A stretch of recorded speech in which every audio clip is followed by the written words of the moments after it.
আপনারা তো অনেকেই জানেন যে আমি মহারাষ্ট্র কাজ করতে আইছি। তো এখন কথা হচ্ছে যে আমি যে জায়গায় কাজে গিয়েছিলাম ওই জায়গায় সবকিছু ঠিকঠাক থাকার পরেও তারপরও আমার কেন জানি মনে হয়েছিল যে ওই জায়গায় আমার থাকা উচিত না, যার জন্য আমি মুম্বাই আহি। ঠিক আছে, তো এখন কিন্তু এই জায়গায় আমার কাজ করতে হবে। আর কথা হচ্ছে কি, এত দূরে প্রবাসে আইছি যেহেতু, যদি মাস শেষে হ্যাঁ কিছু একটা অ্যামাউন্ট না থাকে তাহলে কিন্তু খুবই দুঃখজনক একটা বিষয়। এত দূরে প্রবাসে আইসা যদি টাকা ইনকাম করতে না পারি তাহলে তো আর এত দূরে প্রবাসে আসার কোনো দরকার নাই। আমাদের ওখানে আসামে গুয়াহাটি কাজ করলে করতে পারতাম।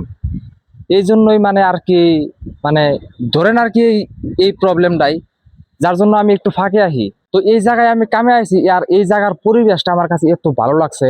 মানে এই যে দেখেন, মানে এটা কিন্তু মুম্বাই একটা মানে গ্রাম অঞ্চল করলেও ভুল হবো না। তো এই জায়গাগুলো দেখেন আমার কাছে এত ভালো লাগছে। আর ভালো লাগার জায়গায় এটা দেখেন, এই জায়গার পরিবেশ দেখে হেরা আমার আমার মনে হয় যে আসামের মানুষ স্টাইল বস্তুটা বোঝে না। ঠিক আছে, এই জায়গায় মানে এত একটা মানে পরিবেশ, সুন্দর পরিবেশ। আসামে যদিও বিল্ডিং সিল্ডিং আছে তারপরও মানে মানে আমার ঠান মনে হয় যে এত একটা সুন্দর না।